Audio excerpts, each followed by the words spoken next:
में अलग अलग अभी काम चल रहा है दोस्तों, तो थोड़ी सी व्यवस्थाएं इधर उधर हैं। राम राम दोस्तों, स्वागत है आपका हमारे इस डेली ब्लॉग में। तो आज हम आपको बताएंगे कि हमने हमारा जो डेयरी फार्म है इसकी शुरुआत कहां से की थी और आज हम कहां तक पहुंच चुके हैं।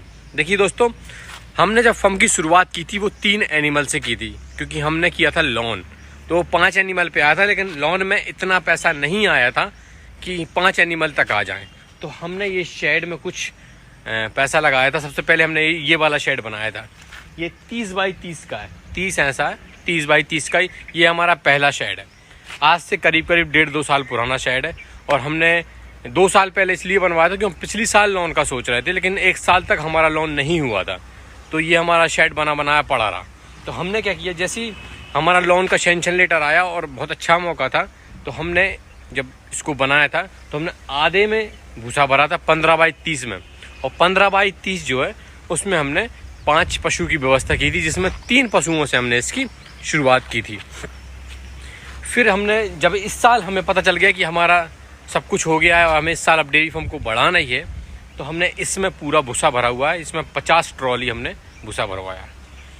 और फिर दोस्तों ये है, जब इसमें भूसा आ गया था, जब ये बन रहा था हमारा शेड, तो हमने इसमें अपने पशु बांधना स्टार्ट किए थे। जब गर्मी का मौसम था तो चल जाता है, कोई दिक्कत नहीं है, लेकिन अब हम पूरे जो हमारे पशु हैं वो इसमें बांधते हैं। ये शेड हमने ऊंचा इसलिए बनवाया क्योंकि हम इसको इस तरफ भी उतारेंगे, तो 20 फीट उस तरफ है, 20 फीट इस तरफ है। तो अभी हमारे पास इतनी लागत नहीं थी, लेकिन हमने एक साइड तो उतार दिया है, जिसमें 15 पशु की व्यवस्था हमने की है।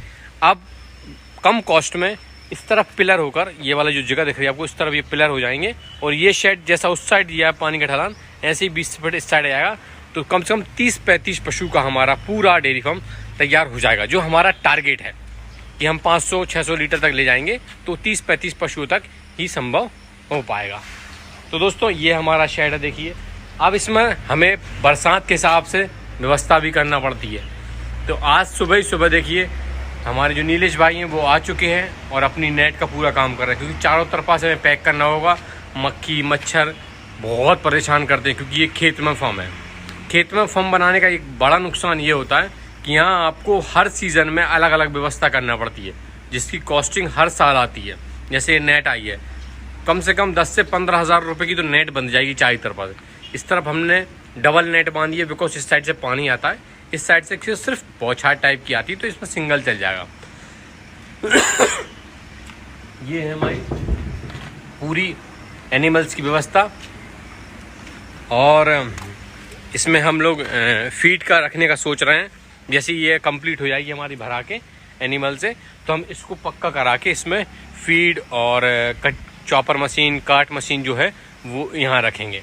तो हमारा प्लान ये है कि यहाँ से आप भूसा निकालो और यहाँ पर मिलाओ और यहाँ खिला दो। ये यहीं कहीं पूरा काम होता रहेगा। अभी काम चल रहा है दोस्तों, तो थोड़ी सी व्यवस्थाएं इधर उधर हैं। जैसा हम सोचते हैं वैसा नहीं होता है। हम इसको बांस से, जो बांस ले मंगाया हमने, उससे कंप्लीट करने का सोच रहे थे, लेकिन पानी ने मौका नहीं दिया है, तो बांस हमने अच्छे से रखवा दिए हैं और अब हमें इसको नेट से ही कंप्लीट करना पड़ा। और हमने बहुत अच्छे के लिए यहाँ पर देखिए, हमने ये हमारा पूरा खेत लगा हुआ है, ये हमारा पूरा खेत लगा हुआ है। ये हमारी 80 फीट की जो डेयरी है ये कंप्लीट हो चुकी है। ये हमने यहाँ पर हमने गोबर की व्यवस्था की है। देखिए ये पूरा गोबर यहाँ इकट्ठा हो रहा है।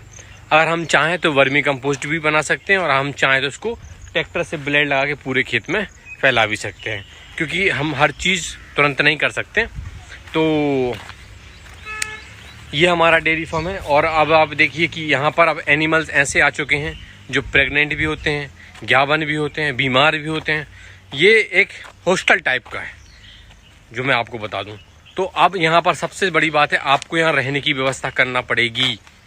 तो यहाँ पर हम एक 1 BHK मतलब 2 कमरे और एक लेट बाथ यहाँ पर बना रहे हैं। जो यहाँ रहेगा, जो यहाँ काम करेंगे, हीरा भैया हमारे, वो यहीं पर रहेंगे। उनका रहने की पूरी व्यवस्था हम यहीं पे कर रहे हैं, तो वो यहीं पर रहेंगे। अब आप कह रहे होंगे ये सब कैसे? ये सब हम डेयरी के पैसों से ही कर रहे हैं। हमने डेयरी सिर्फ लोन से स्टार्ट की थी, और उसके बाद जो पैसा अभी हम कमा रहे हैं पूरा इसी में लग रहा है, क्योंकि अगर हम घर ले जाएंगे तो ये व्यवस्थाएं हम नहीं कर पाएंगे। देखिए आप, ये पूरी डेयरी बन चुकी है, वो पुराना शेड है। और ये जहाँ मैं खड़ा हूँ अभी, यहाँ पर ये हमारे हीरा भैया जो रहते हैं, इनका मकान बन रहा है। अब दोस्तों ये पूरी जो हमने व्यवस्था की है, ये हमारा जो फर्म है, इसमें चरी तक मिला लो तो ये 2 से 2.5 एकड़ में पूरा फैला हुआ है, जिसमें 1 एकड़ में तो सिर्फ यही है। और हमने बहुत सारी जगह भी छोड़ी है ताकि हम पशुओं के लिए टहलने के लिए, जो 51 पशु है उसके टहलने के लिए, और सबसे बड़ी बात है जो काफ हैं उनको छुट्टा छोड़ने के लिए, ताकि उनका दूध पचे, वो अच्छे से जल्दी ग्रोथ करते जाएं। उसके लिए हमें, हाथ दुखने लगा यार, उसके लिए हमें अलग से व्यवस्था करना पड़ेगी, इसलिए हमने जगह छोड़ते जा रहे हैं। हमने फर्म को कैसा कैसा बनाना है ये पहले माइंड में स्क्रैच कर लिया है। अब हमें क्या क्या करना पड़ता है, हम थोड़ा थोड़ा काम करवाते जा रहे हैं और पूरा फर्म धीरे धीरे तैयार है। पूरा फर्म कंप्लीट होने में हमें 3 साल 2 साल से 2.5 साल तक लगेंगे, जैसा हमने सोचा है वैसा फर्म होने में। अगर हम बड़े का इंतज़ार करते तो कभी नहीं कर पाते, तो हमने छोटे से शुरुआत करके इसको अब धीरे धीरे बढ़ा रहे हैं। ये हमारा पूरा प्लांट है, जिसमें हमने 2 एकड़ में फर्म बना रखा है, बाकी 8 एकड़ अभी जगह खाली पड़ी हुई है। और ये जो इससे बगल से रोड निकला हुआ है, हाईवे, ये हमारा पूरा फर्म है। तो आपको हमारा फर्म कैसा लगा, और हमारे इस डेली ब्लॉग से जुड़ने के लिए हमारे इस चैनल को ज़रूर सब्सक्राइब करें, लाइक करें, शेयर करें। और डेयरी फार्म के डेली ब्लॉग से जुड़ने के लिए सब्सक्राइब करना बिल्कुल ना भूलें। मिलते हैं दोस्तों अगले ब्लॉग में। राम राम दोस्तों।